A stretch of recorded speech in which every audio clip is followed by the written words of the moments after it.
obra arquitectónica del siglo XVIII, única en Latinoamérica que cuenta con 4 torres exactamente iguales. Teciutlán y junio 13 de 1778 años, día de San Antonio. Comencé el santuario o capilla a la Santísima Virgen del Carmen, José Ignacio Miranda, organizado por Sandra López Martínez. 16 de julio del 2023. Reporte mensual. Sandreland entra a nuestro mundo. Santuario de Nuestra Señora de El Carmen. En la zona nororiental poblana, en el actual pueblo mágico de Teciutlán, se ubica en la calle Nacosari sin número, esquina con Nigromante 2, El Carmen, que desde sus alturas se puede apreciar la majestuosidad de la sierra, teniendo solo como obstáculo visual el Cerro del Quijnautla. Está situado en un montículo artificial que fue levantado. Exclusiva. Piratas atacan navío cargado de oro con dirección a España. Cimientos de fe y de amor. Tradición oral de la región de Teciutlán. Una familia humilde conformada por José Ignacio Miranda, carpintero, y María Bernarda, ama de casa. Ambos cuidaban de sus pequeños bienes que consistían en una casa de cal y canto. Un día, Ignacio comentó a su esposa, y cito, ¿qué te parecería si decidiera vender mis cosas y con lo que se reuniera empezar a hacer una capilla para la Virgen de El Carmen? Se dice que los ojos de María brillaron cuando le respondió vivamente, yo haría lo mismo que tú. Esa noche se la pasaron haciendo cuentas y proyectos. Decidieron que para vivir ellos era suficiente una casita de madera que harían en el solar heredado a ella por su padre. Tiraron la casa de cal y canto, y así obtuvieron las piedras para comenzar la construcción del santuario. Obteniendo el permiso del párroco, don Manuel Diego Bocarando, se hicieron las gestiones necesarias para obtener la licencia del obispo y del virrey, y bajo el signo de la cruz se dejó un escrito que dice: Teciutlán y junio 13 de 1778 años, día de San Antonio. Comencé el santuario o capilla a la Santísima Virgen de El Carmen, José Ignacio Miranda. Con toda su fe y devoción, José Ignacio Miranda sirvió a la Virgen Santísima de El Carmen hasta el día de su muerte. En 1781, las obras del santuario tocaban su fin. El amor de un humilde carpintero triunfaba de todas las dificultades y un nuevo templo mariano se ofrecía a la cristiandad. El 18 de noviembre de 1783, el obispo de Puebla de Los Ángeles concedió la licencia para bendecir la capilla. El documento llegó a Teciutlán el 24 de noviembre del mismo año. El 15 de mayo de 1785 se llevó a cabo la bendición del santuario de Nuestra Señora del Carmen por el señor licenciado y presbítero don José Ponce de León. El cuerpo de José Ignacio Miranda descansa en tierra sagrada, a los pies de la Santísima Virgen de El Carmen. Coronación a Nuestra Señora de El Carmen. 164 años después, en la misma fecha, 24 de noviembre, el primer obispo de la diócesis de Papantla, el excelentísimo señor Nicolás Corona, había de coronar con corona de oro a la venerable imagen de la Virgen de El Carmen. El templo es una construcción al estilo barroco mexicano. Pasando el enrejado encontramos una escalinata que se bifurca a derecha e izquierda. Al frente, la imagen de Nuestra Señora de El Carmen. Esta construcción nos evoca a recordar las construcciones medievales, pero esta resguarda la joya más valiosa que tiene Teciutlán y la diócesis de Papantla. Su interior está adornado al estilo churrigueresco. Las pinturas se encuentran franqueando la hornacina central del presbiterio, y las que están en los laterales de la pequeña nave son recientes, de la autoría de Regina de Arroyo. Fueron plasmadas a finales del siglo pasado. De igual forma, se usó el alambrín de madera. La candilería y las figuras de la ornamentación están recubiertas en oro. En su exterior, el santuario corona un montículo artificial. Está cinchado por una barda circundante que ostenta 14 nichos, que son las 14 estaciones del Vía Crucis. Fue edificado a la Santísima Virgen del Monte Carmelo porque cuenta la leyenda que allá por el año de 1672 apareció en las costas de Veracruz y Campeche un pirata llamado Lauren Graf, que popularmente era conocido como Lorencillo. Despertada en cierta ocasión la ambición del aventurero con la noticia de la salida de un barco de Veracruz que llevaba oro con destino a España, salió en su persecución, obligando al capitán de dicho barco a buscar refugio cerca de la barra de Nautla. Lorencillo, el pirata, trataba de abordar la embarcación. Ante el peligro, los marineros españoles descargaron el tesoro que el barco llevaba y lo enterraron. Apenas si tuvieron tiempo de hacerlo, porque los piratas que los perseguían de cerca cayeron sobre los marineros acuchillándolos sin piedad. ¿Qué fue del tesoro? Solo lo supo un aterrorizado marinero que, escondido entre los matorrales, vio caer muertos a sus compañeros bajo la furia de los piratas. Él juró que si la Virgen del Carmen lo salvaba, traería de España a tierras teciutecas una imagen de la Virgen para que fuera venerada. Apenas si estaba vivo el pobre marinero, lastimado y entumecido, se empezó a arrastrar haciéndose de todo lo que encontraba hasta dar con el río donde calmó la sed que le abrasaba las entrañas. Después de lograr salvarse, hizo traer la imagen de la Virgen del Carmen desde España. Ya en Teciutlán, la imagen de la Virgen del Carmen estuvo en la parroquia hasta que se llevó a su santuario. El 15 de diciembre de 1812 es jurada como generala de las fuerzas de caballería e infantería del pueblo de Teciutlán. La leyenda de la generala, la Virgen del Carmen. La guerra de independencia había terminado. Las campanas de todos los templos cantaban al viento el triunfo de nuestra patria, entre ellas las del pequeño santuario de Nuestra Señora del Carmen en Teciutlán, corazón de la Sierra Norte de Puebla. Los combatientes regresaban victoriosos, tostados por el sol y marcados por gloriosas heridas, la frente alta, la mirada orgullosa, el paso seguro. Teciutlán los recibía en triunfo, en medio de las más entusiastas demostraciones de júbilo. Habían partido hacía ya largo tiempo, muchas mujeres entre ellos para pelear junto a sus maridos, el rebozo cruzado sobre el pecho, con el doble anhelo de servir a su patria y cuidar la vida del hombre que amaban. Antes de internarse en los cerros para hacer guerrillas, se habían postrado a los pies de Nuestra Señora del Carmen, mientras en el centro del país se hacía la verdadera guerra, cruel y despiadada, como todas las guerras. Poco después de su partida, las autoridades coloniales mandaron cerrar el santuario, ya que por su situación privilegiada en lo alto de un montículo que domina parte de los caminos que van hacia el centro como a la costa, podía convertirse en fortaleza o refugio de los rebeldes. La Santísima Virgen del Carmen, tan querida de todos, se quedó sola. El niño Jesús ha de estar muy contento, decía la gente. Por fin tiene a su madre para él. El día de su regreso, todos querían estrechar la mano de esos guerrilleros que no habían conocido derrota. Había sido una pesadilla constante para las autoridades españolas. Imposible vencerlos, imposible acabar con ellos, imposible hacerlos prisioneros. Caían sobre los cuarteles del virrey, se apoderaban de sus armas, de sus municiones, bloqueaban sus caminos y se enteraban de todos mis planes para hacerlos fracasar. Parecía imposible que un ejército tan mal disciplinado y con tan pocas armas pudiera hacer un azote tan terrible. Tienen por jefe al mismo diablo, decían sus perseguidores después de haber visto sus hazañas y su fuga en los montes, más allá de donde los cerros se vuelven azules en el horizonte, donde las persecuciones se hacían imposibles. Los guerrilleros eran muy numerosos, formaban pequeños grupos que se diseminaban para atacar, después de recibir las consignas de mis jefes. Entre ellos, había destacado desde el principio, por sus pocos y comunes dotes estrategas, una mujer, joven y hermosa, una mujer singular. Se impuso por lo atinado y prudente de sus consejos y por su extraordinario instinto militar. Desdeñaba del peligro.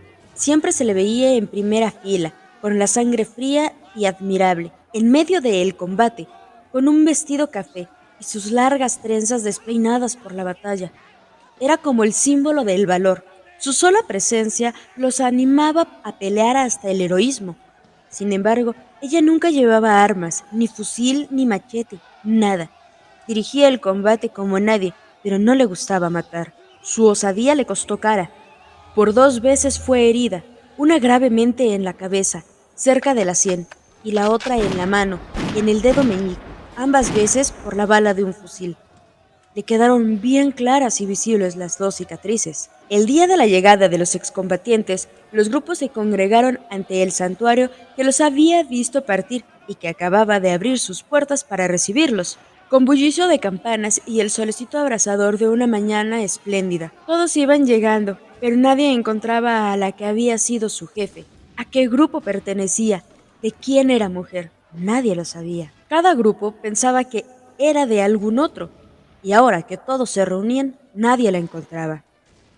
Pensando que quizás vendría con los rezagados, entre los que había muchos heridos que necesitaban de sus cuidados, entraron al santuario. De pronto se dejó oír un grito fuerte y vigoroso. Venía de un viejo combatiente que señalaba con el dedo al nicho que hay arriba del altar y decía con voz vibrante de seguridad: ¡Es ella! ¡Sí, es ella! Gritaba todos después de haber visto a Nuestra Señora del Carmen. Miren cómo está despeinada. Sí, como después de una batalla. La voz corrió como un incendio. Es ella misma quien ha peleado a nuestro lado. Es ella quien nos condujo a la victoria tantas veces. Sí, es el vestido café. ¿Cómo no nos dimos cuenta antes? ¡Qué ciegos fuimos! No puede tratarse de nadie más. Los sacerdotes intervinieron para hacer desaparecer de las cabezas de estos hombres la idea que pregonaban, pero la multitud se imponía gritando cada vez más fuerte: ¡Es ella! ¡Es ella!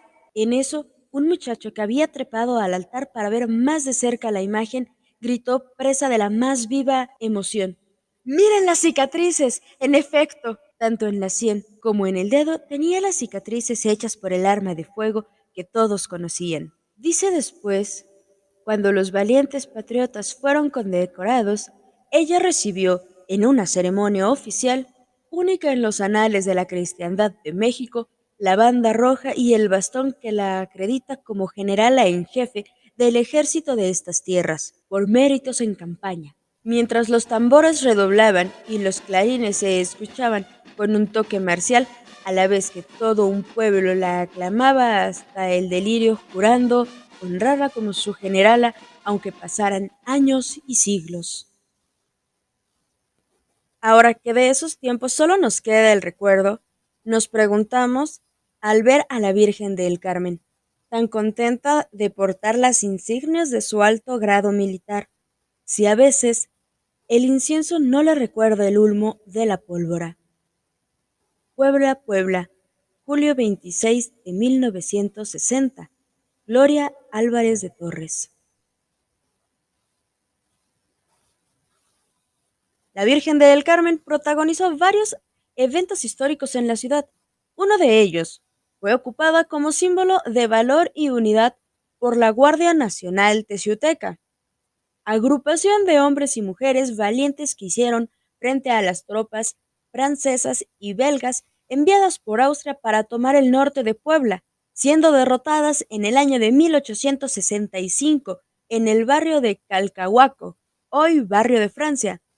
El otro momento fue durante la Revolución, venciendo a las fuerzas enemigas y restableciendo la paz en 1913, cuando en la Ciudad de México iniciaba la llamada Decena Trágica por Victoriano Huerta en contra de Madero, y por último se volvió a utilizar su imagen durante la Guerra Cristera, también llamada Guerra de los Cristeros o Cristiada. Fue un conflicto armado de México que se prolongó desde 1926 a 1929 entre el gobierno y milicias de laicos, presbíteros y religiosos católicos que resistían la aplicación de la llamada Ley Calles, que ponía limitar el culto católico en la nación.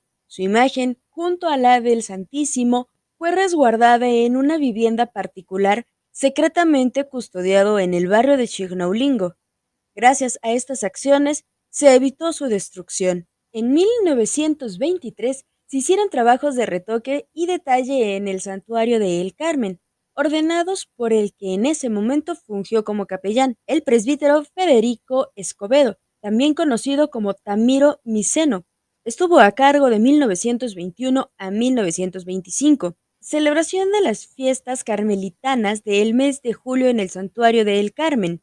La foto fue tomada desde lo alto del templo con la vista hacia el atrio, donde bien se puede apreciar los danzantes y la gente alrededor. Al fondo, la antigua casa de doña Eufrosina Camacho Bello, y que posteriormente pasó a ser el Curato del Carmen.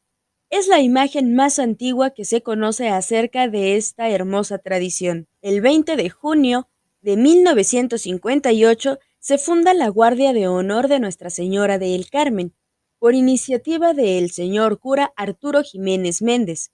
Entre los fundadores se recuerda, porque no hay más que tradición oral, a los señores Marcelino Rodríguez, Efrén Parra, Pedro Olvera, José Díaz, Efrén Martínez de Ita y José Cirilo Pablo. Estos caballeros eran personas de reconocido prestigio moral. El uniforme que portan es casaca café oscuro con vivos dorados. En el pecho del lado izquierdo, bordado con hilos dorados, el escudo carmelitano, pantalón blanco y zapato negro. El 20 de mayo de 1960 se declaró patrona a perpetuidad de la diócesis de Papantla. Con la consagración episcopal el 15 de diciembre del 2009 de Monseñor Jorge Carlos Patrón Wong, como obispo coadjutor de la diócesis de Papantla, la imagen de la Santísima Virgen se trasladó a la Plaza de Toros El Pinal, siendo esta la primera vez que la imagen salía de su santuario sin que fuera a su tradicional traslado a la catedral para su novenario, según la tradición oral de la Grey de Teciutlán. De esta fecha en adelante, hemos podido ver a la Santísima Virgen en diversos recorridos y celebraciones. En junio del 2015, el exterior del santuario sirvió como fondo para las tomas del videoclip Hasta el cielo alcanzar, interpretado por Alex Sintek, soundtrack de la película El Americano. En el año 2018 se notó y comentó la figura de un niño en la proa del barco que lleva la sagrada imagen en su recorrido. Este es porque se está invitando a niños y jóvenes a formar parte de la Guardia de Honor de Nuestra Señora del Carmen. El niño va vestido tal como lo hacían los marinos del siglo XVIII. En el 2020, con la pandemia de COVID-19 y las medidas sanitarias, hicieron que se recordara una leyenda que dice que hace muchos años, cuando existía una guerra interna en Teciutlán, salió en medio de los disparos una mujer con un niño y un pañuelo en la mano, pidiendo el cese a la guerra, a quien ubicaron como la Virgen del Carmen. En plena contingencia se encontró la imagen de la Virgen del Carmen en la parte baja de su santuario, como si hubiera bajado para calmar lo que está sucediendo. Durante la contingencia, la imagen de la Virgen efectuó su recorrido, esta vez en un automóvil, para pasar bendiciendo a sus hijos que guardaban el confinamiento sanitario, y no olvidó a sus fieles combatientes, que al igual que ella en la época de la independencia, hacían frente sin armas. Así llegó el 16 de junio del 2020 al Complejo de la Salud.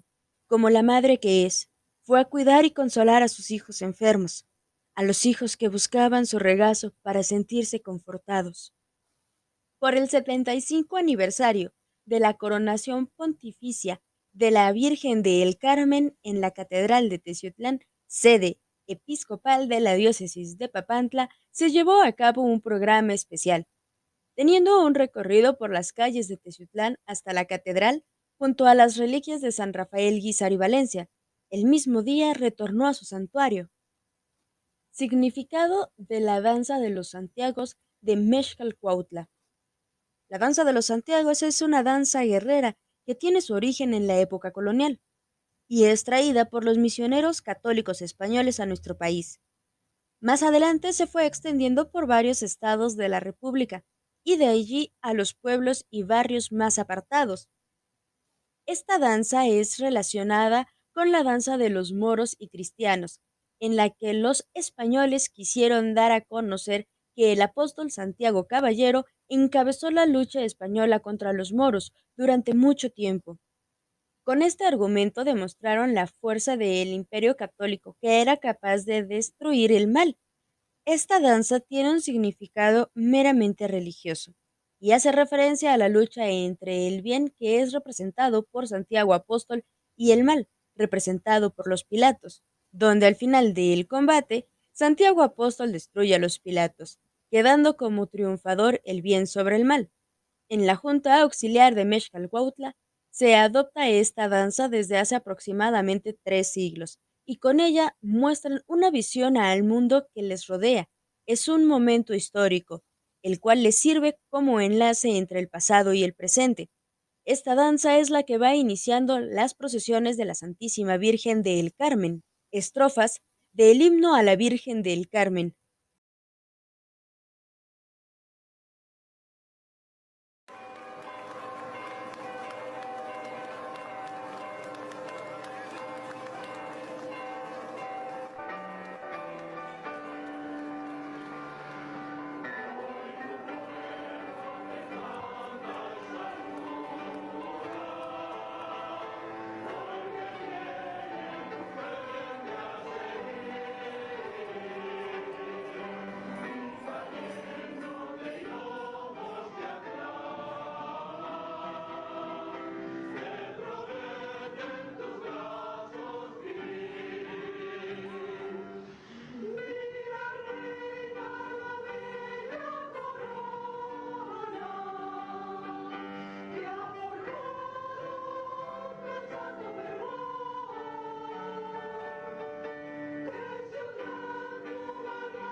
Agradecemos la información brindada por el diácono y maestro Roberto Rico Castillo, que en paz descanse, el maestro José Luis Martínez Castañeda, Graciano López Pasos y la Guardia de Honor de nuestra